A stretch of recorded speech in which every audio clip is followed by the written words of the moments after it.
Bah écoute, je propose qu'on commence direct. Ouais, avec plaisir. Est-ce que tu m'entends suffisamment ou est-ce que tu veux que je mette un micro? Moi, c'est super comme ça. Et toi? Ok. Moi, j'entends Enfin, aussi. voilà, c'est au maximum, on s'entend super bien. Ok, Est-ce que tu veux super. commencer? Oui, mais bonsoir, Adélaïde, bonsoir tout le monde.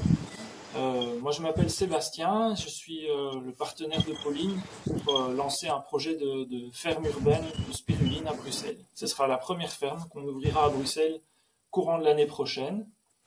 Et donc voilà, on est très intéressé par le sujet, par ce que tu vas nous expliquer sur les débouchés, entre autres de la spiruline fraîche. Oui, tout à fait. En fait, en tout cas, moi, j'ai vraiment été touchée par ton message et par ton parcours. Parce que de tout ce que je connais, et pourtant j'ai beaucoup rencontré, tu as vraiment une approche vraiment différente de la spiruline. Et du coup, c'est ça qui m'a vraiment attirée pour faire ce live avec toi. Ah bon, on a déjà discuté un petit peu, mais j'aimerais vraiment beaucoup que tu nous partages ta vision de la spiruline, pourquoi la fraîche, et comment tu l'utilises, comment tu la partages autour de toi en fait. D'accord. Alors déjà, je vais me présenter aussi pour ta communauté. Donc moi, c'est Adélaïde. Je vis au Brésil, dans le nord-est. Ça va faire 3 ans que j'y vis. Et depuis que j'y vis, en fait, je me suis mise à cultiver la spiruline fraîche. En fait, je vais essayer de raconter l'histoire pour qu'on comprenne comment je l'utilise maintenant. J'essaie de faire un résumé, c'est pas être évident. En fait, moi, je connaissais la spiruline sèche depuis des années. Je prenais en comprimé, en gélule, comme tout le monde, quand la majorité des personnes, parce que j'avais arrêté la viande, parce que j'étais sportive, faisais beaucoup de danse, et j'étais aussi dans le domaine médical, je viens du domaine médical. Donc voilà, je savais que c'était riche en protéines, donc pour soi-disant combler les carences en protéines, prendre la spiruline sèche, voilà, c'était un peu des fausses croyances, mais bon, je prenais comme ça, mais je n'aimais vraiment pas ça. Des années plus tard, en fait, donc il y a 3 ans et demi, 4 ans maintenant, j'ai fait une grosse détox sur moi, au moment où j'ai pris la décision de venir vivre au Brésil. Voilà, en fait, j'étais dans la médecine conventionnelle, j'ai tout quitté pour créer ici un centre holistique, où je soigne les personnes holistiquement par l'alimentation, par l'activité physique, par l'émotionnel, les énergies, voilà, tout ce qui va ensemble, tout ce qui fait qu'on est en bonne santé et qu'on a la joie, le sourire. Voilà, bref. Et donc, dans ce projet, avant ce changement de vie, j'avais détoxifié, j'avais perdu beaucoup de poids, parce que le corps, on le détoxifie, il va aller vivre. Et après, j'étais arrivée à un stade où je sentais que j'avais besoin de remettre vraiment, que mon corps a besoin pas d'énergie, parce que j'étais en pleine énergie, mais de reconstruire. Et là, en fait, par hasard, des amis qui sortent je vais le nommer, c'était Gilles Planchon, qui sortent de chez lui et qui disent on a de la spiruline fraîche, c'est super bon, c'est riche en protéines, c'est naturel, tout ça et tout. Parce que la sèche est quand même transformée, il y a eu plusieurs transformations. Et donc là, je regarde où est-ce qu'il est ce Gilles Planchon, où est-ce qu'il est. Donc je vois qu'en fait, il est à côté de chez moi, à 1 heure de route. Donc je me dis, bon ben super, je vais voir comment c'est fait. Parce que maintenant, je suis dans un stade où je ne voulais plus mettre n'importe quoi dans mon corps. C'était vraiment très important que je comprenne. Je dis, je vais aller le voir. Et puis je vois qu'en fait, par hasard, il organise des stages pour apprendre à cultiver la spiruline chez soi. Et là, je me dis, bon, ben cool, c'est de la place, j'y vais. Et en fait, je le contacte, il me dit, oui, il y a de la place, mais c'est dans mon idée pas du tout de la cultiver, c'était juste de savoir comprendre comment elle était faite et qu'est-ce qu'il en incombait, en fait. Et puis en fait, le midi, il nous propose la spiruline fraîche. Je n'avais jamais goûté encore. Et là, en fait, quand je l'ai goûté, quand je l'ai mis, j'ai eu comme un coup de foudre. Mais vraiment, vous savez, le coup de foudre, quand vous avez les papillons, vous voyez des paillettes, pareil. J'ai mangé une cuillère de spiruline et là, j'ai vu, waouh, des étoiles rentrer en moi, mais vraiment des paillettes. Et là, j'ai dit, oh, mais qu'est-ce que c'est bon. Ça n'a rien à voir avec la sèche, c'était le jour et la nuit. Et j'en mangeais des grosses quantités. Bref, les mois se sont écoulés et puis je me disais, comment je vais faire quand je vais partir au Brésil, je n'aurai pas de spiruline fraîche. Je me disais, tu verras bien. Donc en attendant, j'allais chez lui, je lui commandais des grosses quantités.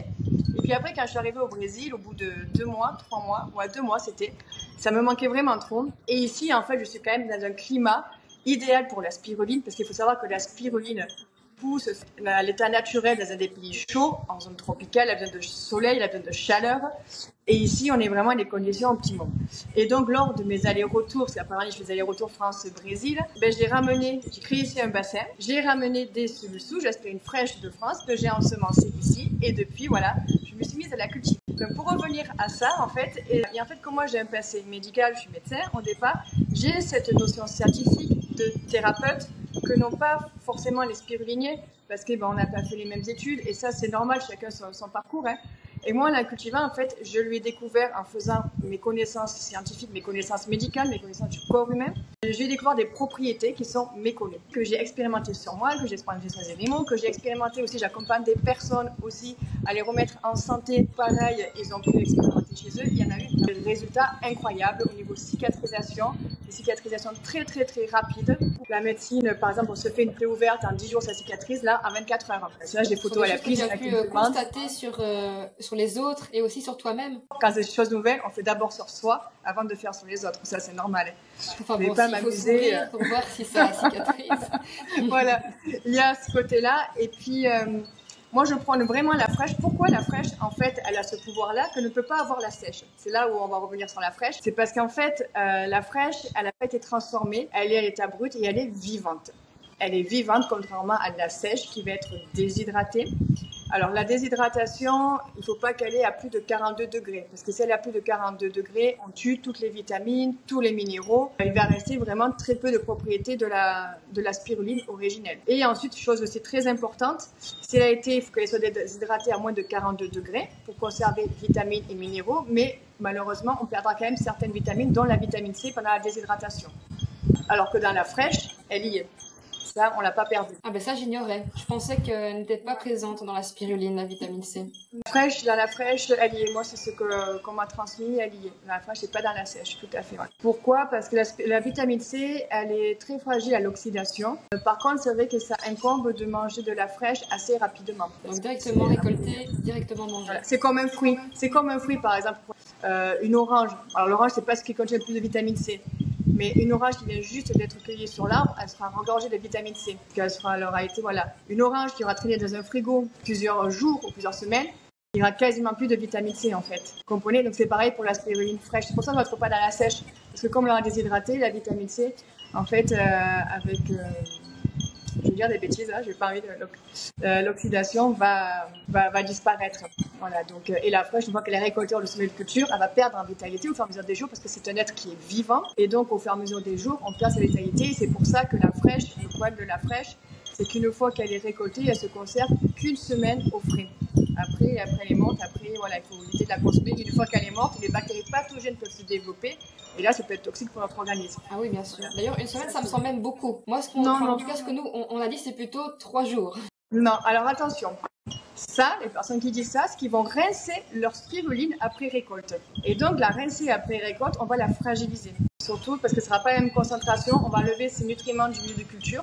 C'est important aussi d'avoir des bassins propres et d'avoir des bassins avec tous les critères qu'il faut pour avoir vraiment de spiruline en bonne santé. Voilà, ça c'est important. Si elle est récoltée, qu'elle a des conditions optimum, de toute façon, une fois qu'on aime la spiruline, elle ne reste pas longtemps dans le frigo. Bon, au bout de 2 jours, il est là. Effectivement, c'est assez... Non, mais une semaine sans souci. Moi, ce que j'ai fait, il y a des personnes qui viennent, des vacanciers qui m'en achètent ici. Parce qu'avant, j'étais pas encore ouverte ici, je viens d'ouvrir. Donc ici, maintenant, je sonne à la spiruline. Mais en attendant, comme j'ai le bassin qui était volumineux, pour moi, c'était trop important. Donc j'en fournissais à des personnes et sans problème. Et il a gardé une semaine. Ils sentaient en plus en eux, pareil, ils sentaient un regain de vitalité. Ils sentaient leur corps booster. Et souvent, comme moi, j'ai un petit bassin, ils me disaient, quand est-ce que c'est de la spiruline? Là, on en veut, on est en manque. Et maintenant, quand ils reviennent, ils me donnent un petit coup. Est-ce que tu as de la spiruline? Ils nous en donnent de côté. Mais si je me souviens bien, toi, tu réalises aussi des stages et des retraites chez toi autour de la spiruline. C'est le projet ici. En fait, je viens juste d'ouvrir ici au Brésil, où pendant 2 ans et demi, j'ai été en travaux pour créer un centre holistique en fait et organiser des séjours, des retraites, des immersions. Bien sûr, on va découvrir le lieu du Brésil, Ponta do Maceo, où je suis. Je suis en bord de mer. On voit la mer, je ne sais pas si vous la voyez juste derrière. Enfin, l'océan plutôt. Donc, c'est un spot de kitesurf quand c'est saison du vent. En ce moment, il y a du vent, donc il y a du kite.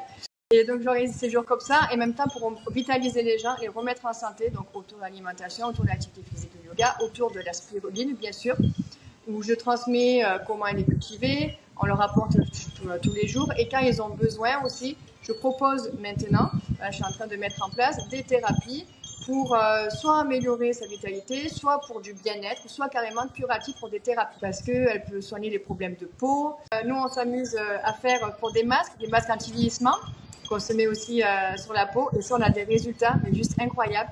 Là, les derniers stagiaires qui sont venus, parce qu'on a fait déjà un premier séjour, Alors, on l'a mis en masque et en fait, il y avait une des participants qui avait des coups de soleil. Donc, on lui a appliqué le masque, elle a laissé poser 2 heures à peu près.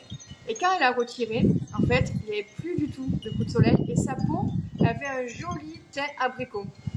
En fait, elle l'a enlevé, puis à un moment, on va pour sortir. Et puis je lui dis, ah, t'as mis du fond de teint, je sais pas pourquoi j'ai dit ça. Elle me dit, non, non, pas du tout, j'ai rien mis sur ma peau, j'ai juste enlevé le masque de spiruline.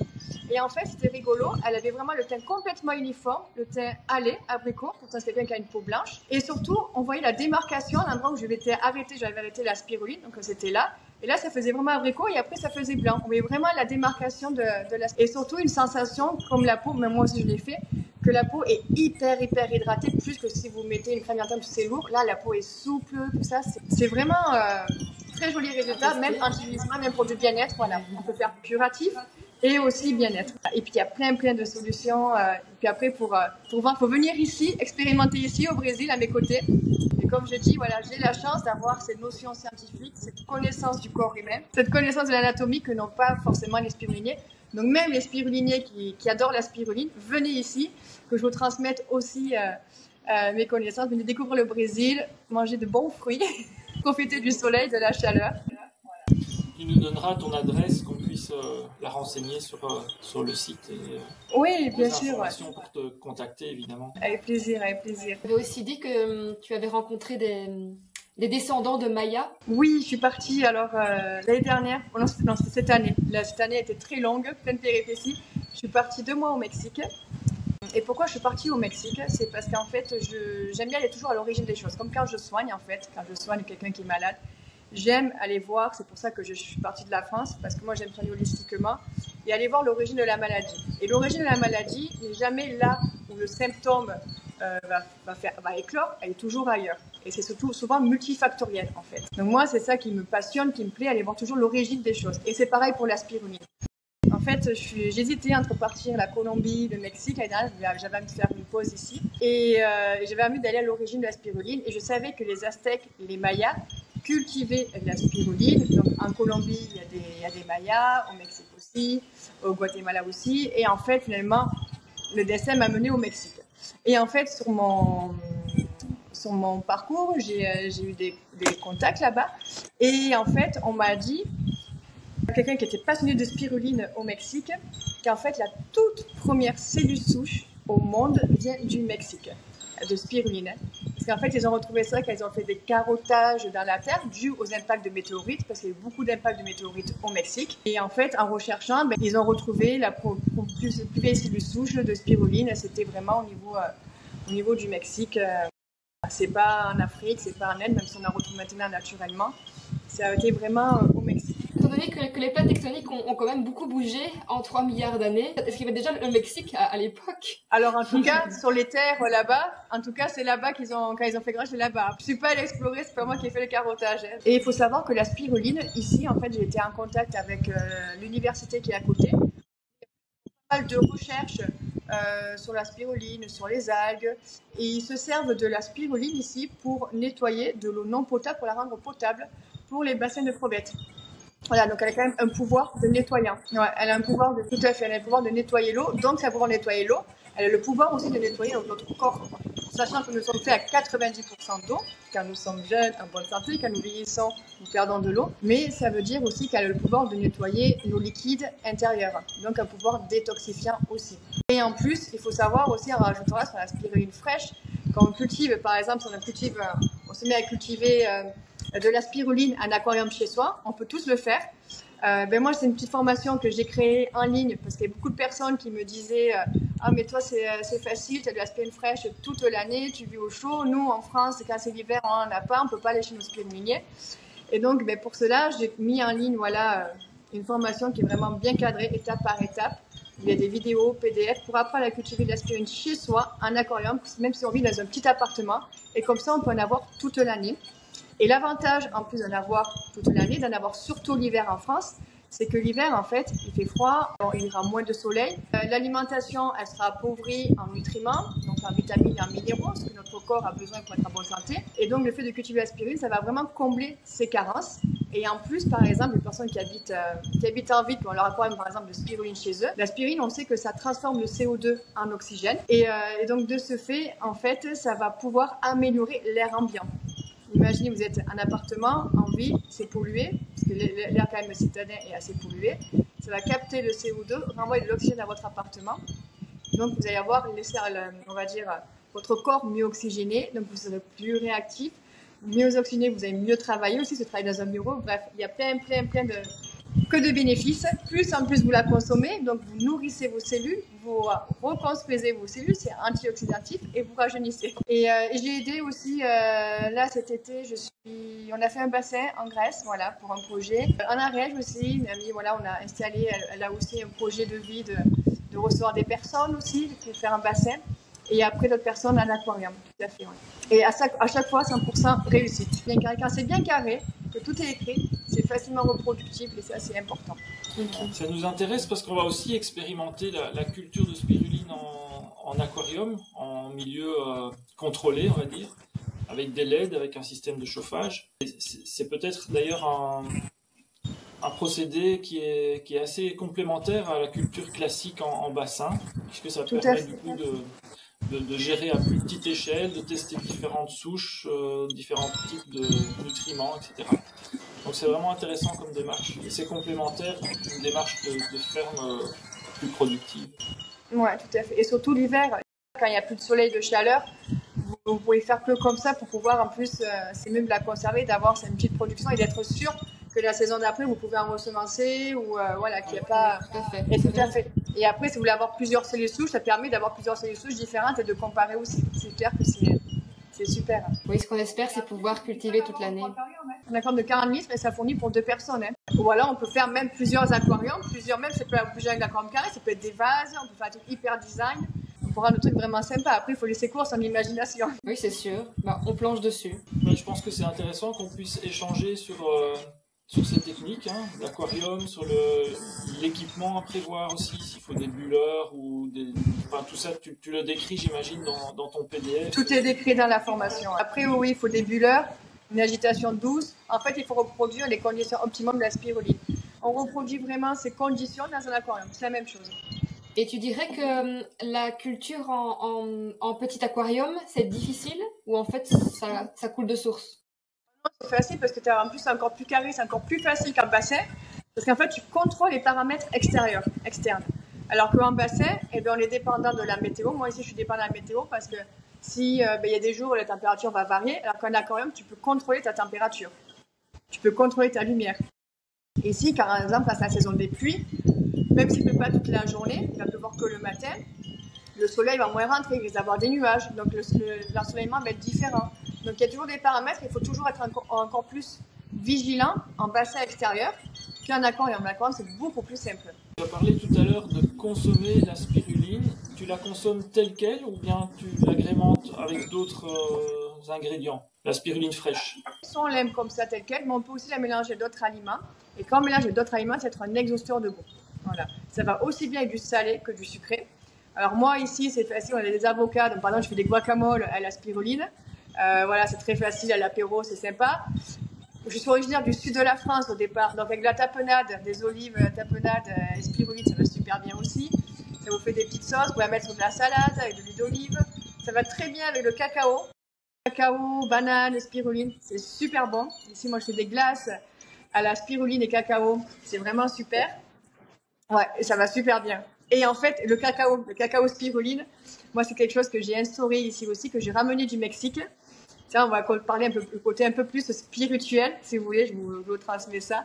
Où au Mexique, en fait, j'ai été initiée au cacao, ou à la médecine du cacao, aux cérémonies du cacao. Il y en a beaucoup, maintenant, ça se démocratise un petit peu. Et moi, j'étais vraiment avec les Mayas. Et en fait, le cacao, la médecine du cacao, juste pour résumer, que vous compreniez pourquoi la lie avec moi, je la lie maintenant avec la spiruline. Je fais des cérémonies cacao-spiruline ici, dans mon centre. Pourquoi en fait elle lie les deux? Parce que le cacao, la médecine du cacao, c'est pour l'ouverture du cœur. Et une fois que le cœur est ouvert, c'est là qu'il faut faire attention parce qu'on peut connecter soit à des énergies hyper positives, hyper élevées, soit des énergies négatives. Voilà, une fois que c'est ouvert, la porte est ouverte, on peut faire un peu rentrer n'importe quoi. Et donc, c'est pour ça que c'est important. Moi, je combine avec la spiruline. C'est l'origine de la vie sur Terre. C'est le premier être vivant qui est apparu sur Terre. ce qui a donné la vie sur Terre, celle qui a fait l'oxygène sur la Terre, et nous découlons d'elle aussi. C'est pour ça que quand on regarde sa structure moléculaire, elle contient en fait, c'est notre ADN, elle contient en fait tout ce que notre corps a besoin. Tous les acides aminés essentiels, donc pour vulgariser, ce sont les protéines, ce qui construit nos cellules, tous les minéraux, toutes les vitamines, elle est riche en fer, en bêta-carotène, bon bref. La liste est très longue, mais c'est vraiment tout ce que notre corps a besoin, nos cellules, pour les construire et pour les nourrir. Et donc l'aspirine fraîche, je reviens sur ma partie un peu spirituelle, c'est l'énergie de vie. Et quand on mesure après un radiéthésime, pour ceux qui sont connectés, le taux vibratoire, on va dire, de la spiruline, on le compare à quelque chose qui est très très élevé, qui est très haut. Donc comme on a ouvert le cœur avec le cacao, on fait après rentrer la spiruline, on mange de la spiruline, après on va manger du cacao tout simplement, qui vont nous connecter, voilà, des choses beaucoup plus positives à l'énergie de vie, pour amener vraiment la joie dans sa vie et le bonheur, et puis voilà, se reconnecter à soi, à l'énergie vitale. Voilà, c'est quelque chose que je combine au cacao spiruline, ça va super bien. Un beau programme. Ouais. C'était la petite anecdote. J'ai déjà goûté le mélange, mais c'était de la sèche. J'ai pas essayé avec la fraîche. Non, et la sèche, ça n'a rien à voir. Moi, personnellement, je ne peux plus manger de la sèche. Et je me dis, Personnellement, c'est déjà mieux que rien. Ça va juste, alors la sèche va apporter certains nutriments à tes cellules. Ça a été bien sûr déshydraté dans des bonnes conditions. Ça n'a pas été déshydraté à plus de 42 degrés. Et si aussi, surtout, qui est très important, si vous la prenez en brindille ou en paillettes. Il ne faut pas la prendre en comprimé ou en poudre. Pourquoi ? Parce qu'en comprimé en poudre, on aura cassé cette structure moléculaire, cette forme spiralée. Et c'est ce qui fait que notre corps arrive à reconnaître aussi ces molécules, qui va faire que ce sera plus assimilable. Dès qu'on va la broyer, en fait, notre corps ne va plus reconnaître, donc c'est rejeté. C'est pour ça qu'on perd de ses propriétés. Donc c'est très important, si vous la prenez en sèche, la prendre en brindille ou en paillettes. Et surtout, demandez au spirulinier, ça n'a pas été déshydraté à plus de 42 degrés. Mais le problème, on sera monté à 60 degrés, même si c'est un court instant, on aura tué les vitamines et les minéraux. Donc vraiment s'assurer vraiment que ça n'a pas été déplacé à 42 degrés. Sinon, c'est poubelle. C'est un placebo. Ça, c'est aussi hyper important. Et on voit de tout dans le milieu. Il y a des spiruliniers qui sont très consciencieux et des spiruliniers, c'est comme partout. C'est comme n'importe quel domaine professionnel, c'est partout pareil. C'est important de savoir qu'est-ce qu'on mange. C'est l'avantage de rapprocher les lieux de production des lieux de consommation. Parce que quand le consommateur est proche du lieu de production, il a un regard sur la manière dont c'est produit. Parce que quand tu dis il faut vérifier que c'est pas séché à plus de 42 degrés, le meilleur moyen c'est de visiter la ferme, c'est de voir les séchoirs, c'est de poser des questions. Et alors là on est sûr que on ne raconte pas des bobards parce qu'on est témoin de la manière dont c'est géré. Et c'est important d'échanger, d'aller voir les spiruliniers pour voir comment, déjà s'il aime l'amour de la spiruline, parce qu'il faut être passionné pour faire ça. On le sent tout de suite. Voir son discours. C'est pour ça qu'aussi c'est intéressant si on a le courage de faire sa propre culture. Au moins on sait ce qu'il y a dedans, on sait qu'il n'y a pas de souci. La sèche, en fait, elle va vous apporter des nutriments à vos cellules, mais n'aura pas la capacité de reconstruire vos cellules. Seule la fraîche, parce que c'est l'énergie vitale, c'est l'énergie de vie, a le pouvoir de construire vos cellules et en plus de les nourrir. Et elle a le pouvoir de guérir. La sèche n'aura pas ce pouvoir-là. La sèche va juste apporter des nutriments. Ça va être vraiment la sèche comme un super aliment, comme un complément alimentaire, ce pourquoi en fait on la connaît généralement. Mais c'est vraiment notre but, d'aller vers la fraîche. Et la fraîche, c'est le jour et la nuit. C'est vraiment ça. C'est la mort ou la vie. J'exagère, mais oui, on peut dire ça, oui. Seule la fraîche a le pouvoir vraiment de guérison.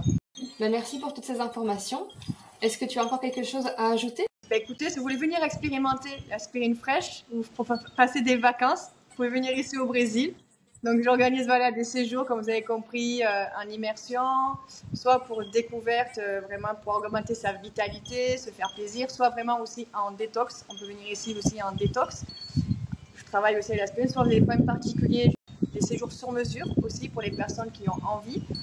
Et aussi, là, je suis en train de mettre en place aussi une formation pour apprendre à cultiver la spiruline chez soi et en même temps diffuser une façon de vivre aussi. Parce que cultiver la spiruline, c'est bien, mais c'est aussi c'est toute une façon de vivre. C'est le respect de la nature, c'est le respect du vivant. Parce que c'est bien beau de cultiver la spiruline, mais si à côté, on mange n'importe quoi, on va manger de la merde, on va s'intoxiquer et après on va prendre un truc détox. Au demain, c'est pas très cohérent non plus. Il faut quand même aussi, et ces choses, c'est ce que je transmets, que j'enseigne, diffuser une alimentation physiologique, vitale, vitalisante, en même temps qu'on formait à la spiruline et aussi apprendre ce qu'on peut soigner un petit peu, les thérapies simples, parce qu'ils ne seront pas médecins.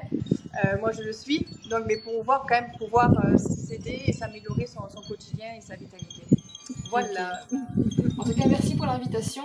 Nous, l'hiver commence un peu chez nous, là ça commence doucement. Faut venir ici, vous venez chez moi, je vous accueille. Avec Tout que là, c'est l'inverse. Nous, on sort de l'hiver.